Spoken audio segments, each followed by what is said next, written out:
This is Crappy to Happy, and I am your host, Cass Dunn. I'm a clinical and coaching psychologist and mindfulness meditation teacher, and of course, author of the Crappy to Happy books.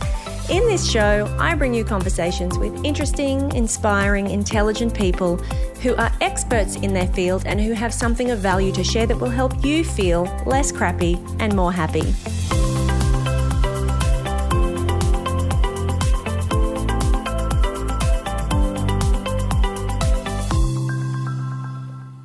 Hello and welcome to another solo episode of Crappy to Happy. This week, something that has been coming up a lot in my conversations with coaching clients and in my group coaching program as well is this idea of being fully committed but not attached. So, for example, to a goal or to something that you want to achieve, being all in 100%, give it your best shot, work really hard to make a success of something, but being completely not attached to the outcome of your effort, which everybody is really kind of drawn to that idea. Like everybody loves that idea. But then there's this question of how do you do that? Like, how do you go all in, want something badly enough that you're prepared to go all in on making that a success, really backing yourself, but at the same time, not having the outcome of that pursuit or that endeavor or all of that effort and action define you, I guess, because no doubt if it doesn't work out the way you want, it's human to be disappointed. That's not what we're talking about, but it's about not being completely flattened and not being completely attached to the outcome so much that it actually can potentially get in the way. So full commitment, no attachment. That is the idea that I want to talk with you about today because it's been really resonating with people. And if an idea resonates with a couple of people, then I figure it's going to resonate with you. So this came up quite recently, and I've actually shared this interview with other people as well, with Jemima Montag, who is the Australian Olympic race walker, who gave one of the best post-race interviews that some of us have ever heard. I mean, she's so articulate, and what she said was really so profound. And I want to share it with you now because I think it really demonstrates this idea perfectly. Jemima Montag, you are an Olympic bronze medalist. How does that sound? That's crazy. I had a lot of belief. I had a good feeling this last week. I felt significantly more pressure this year because in Tokyo there were no spectators. Today there were about 30 family in Team Gem t-shirts yelling my name. And you want to do well for them because you know how excited they'll be. You want to show gratitude for the 15-year journey this has taken since Little Athletics.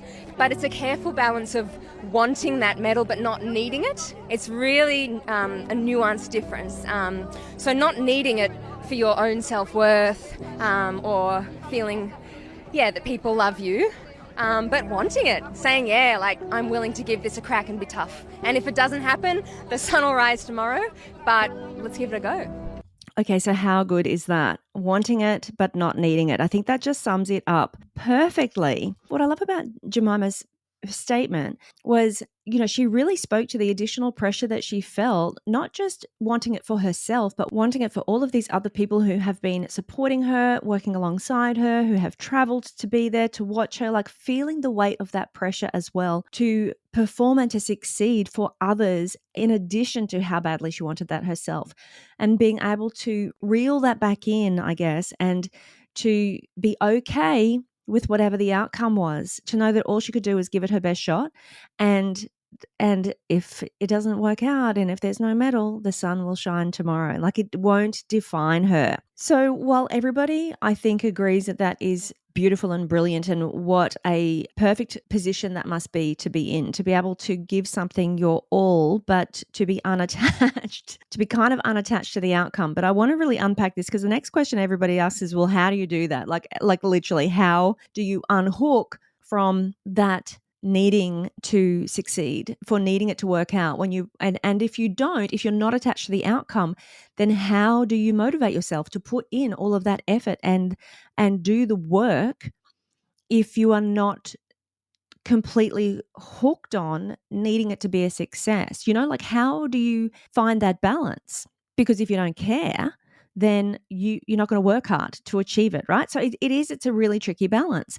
And the thing is, it's not about not caring. It's about not being defined by the outcome. So let's talk about this idea. Full commitment, I think we know what that means. That means like really being prepared to do whatever it takes to achieve whatever the thing is that you want to achieve. We're talking about maybe going back to school and getting a degree of some kind, achieving in your career, pursuing a goal, a fitness goal, a sporting goal, a financial goal. Maybe it is pursuing a relationship goal, wanting a really high quality relationship.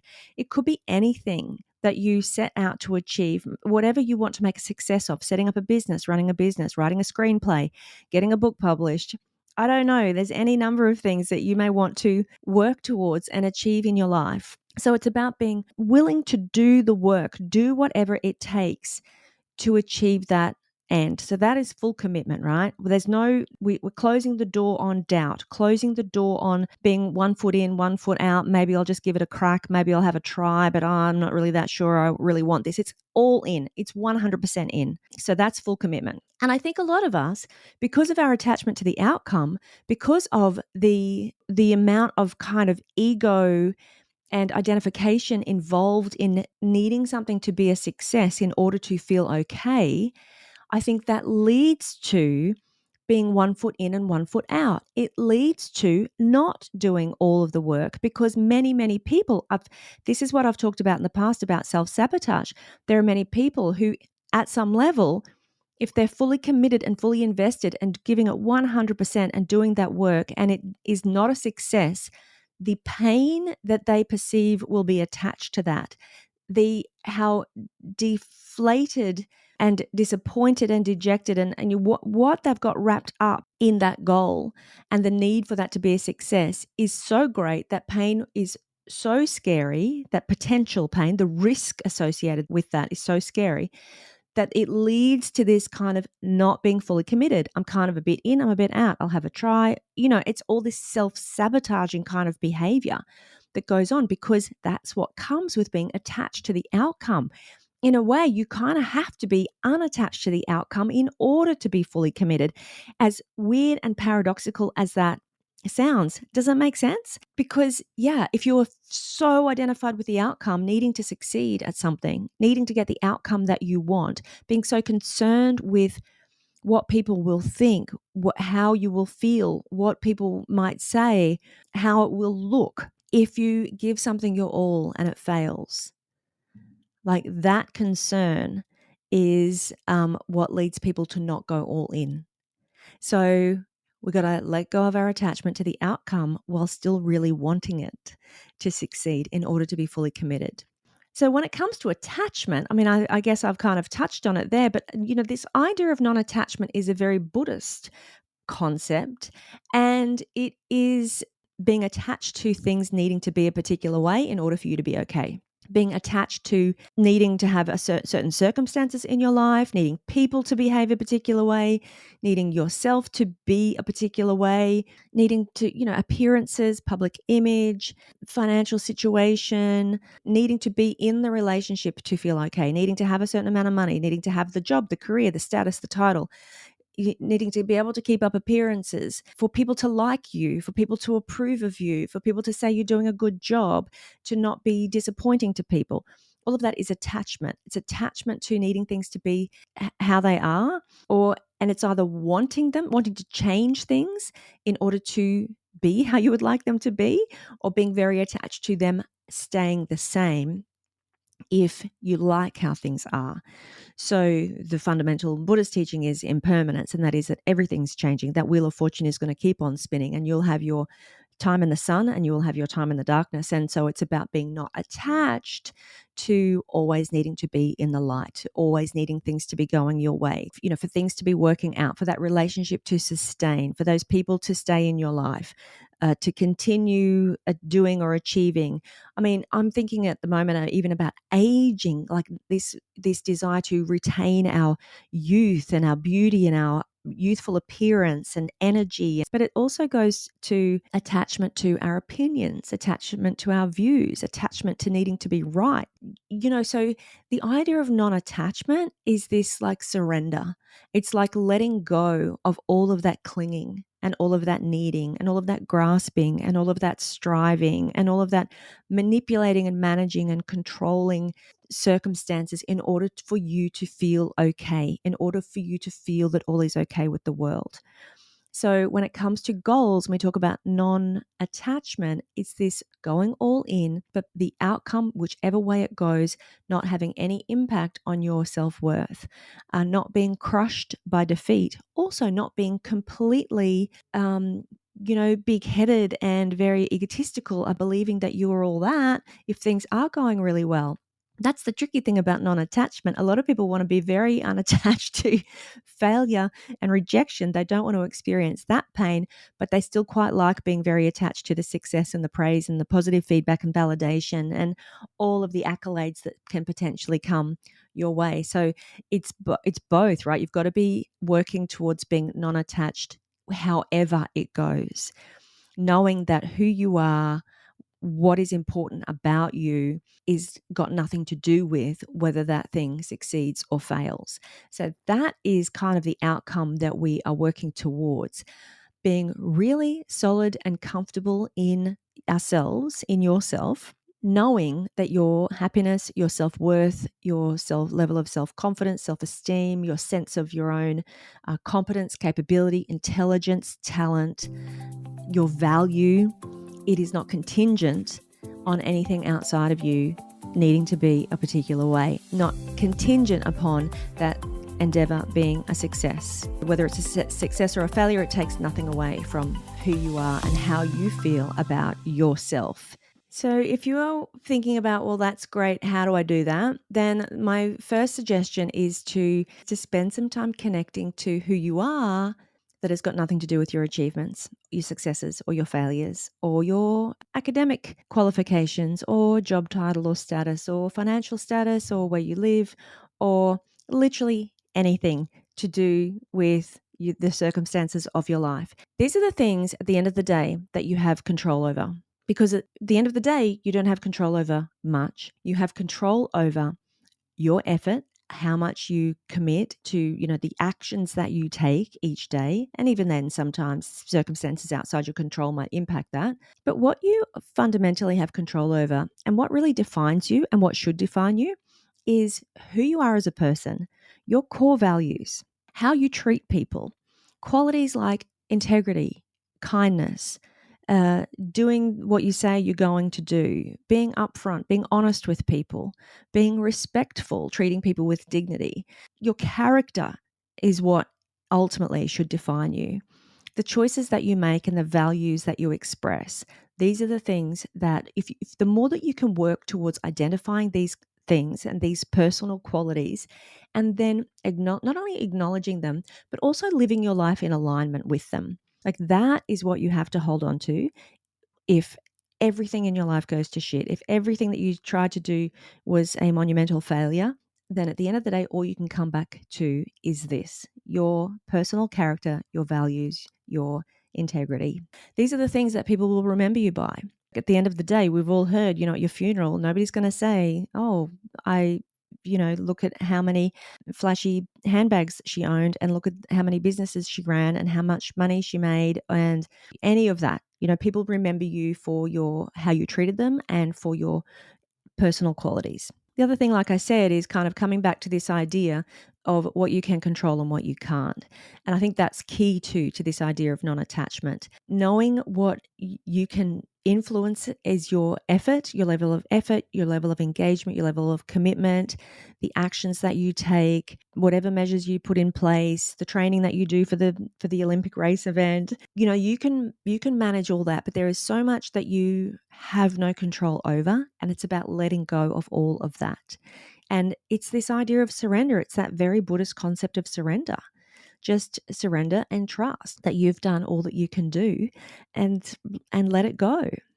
And trust that whatever happens will happen. The sun will rise again tomorrow.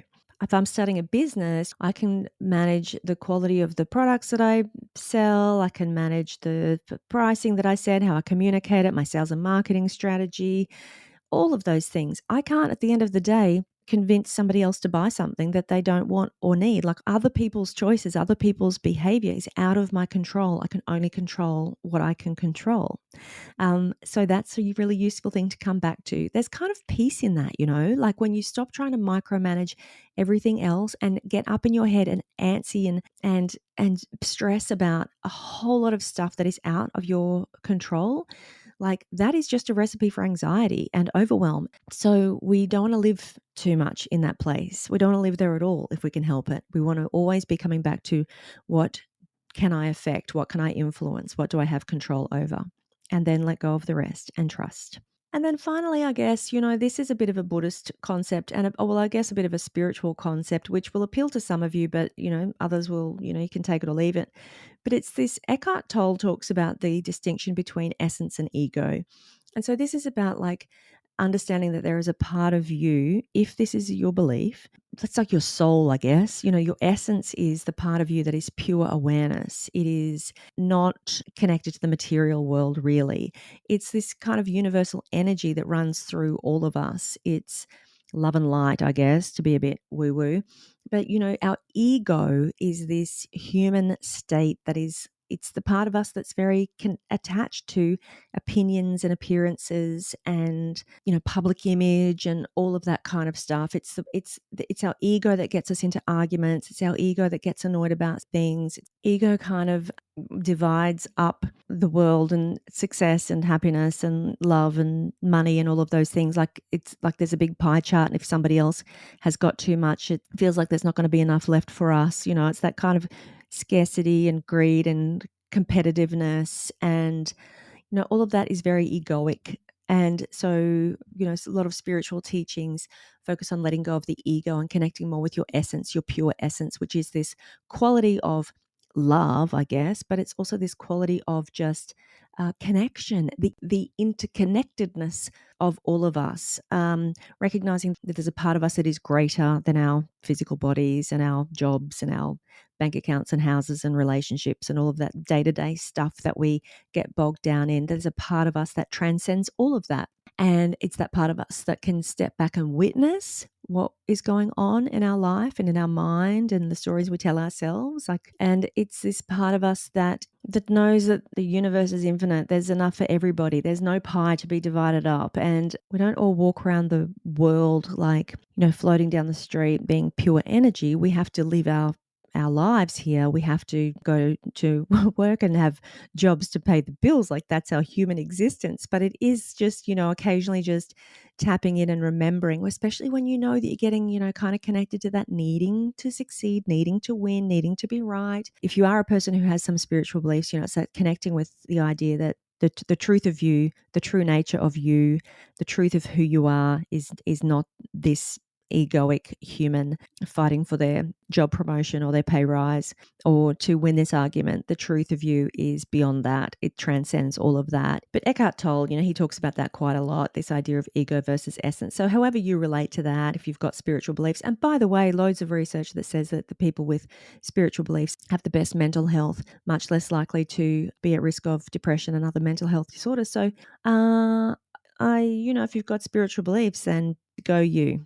But however that makes sense for you, just tapping into, just remembering that, all of this will all of this is temporary. It's all a bit of an illusion. And if that helps you to kind of unhook from some of these scarcity, fear, mindset that can sometimes kick in, this attachment to outcomes, then use it. Anyway, so I hope that's helpful. I hope that has resonated with you, and whatever it is that you're working towards, that might help you to continue to work hard towards your goals, but with a little bit more peace of mind, a little bit less angst about what might happen if it doesn't succeed. And paradoxically, when you do that, then you probably find that you're much more likely to succeed. So win-win-win. Okay, you guys, thank you so much for being here as usual.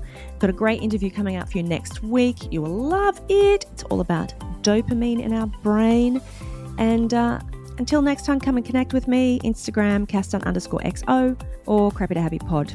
And I can't wait to catch you on the next episode of Crappy to Happy.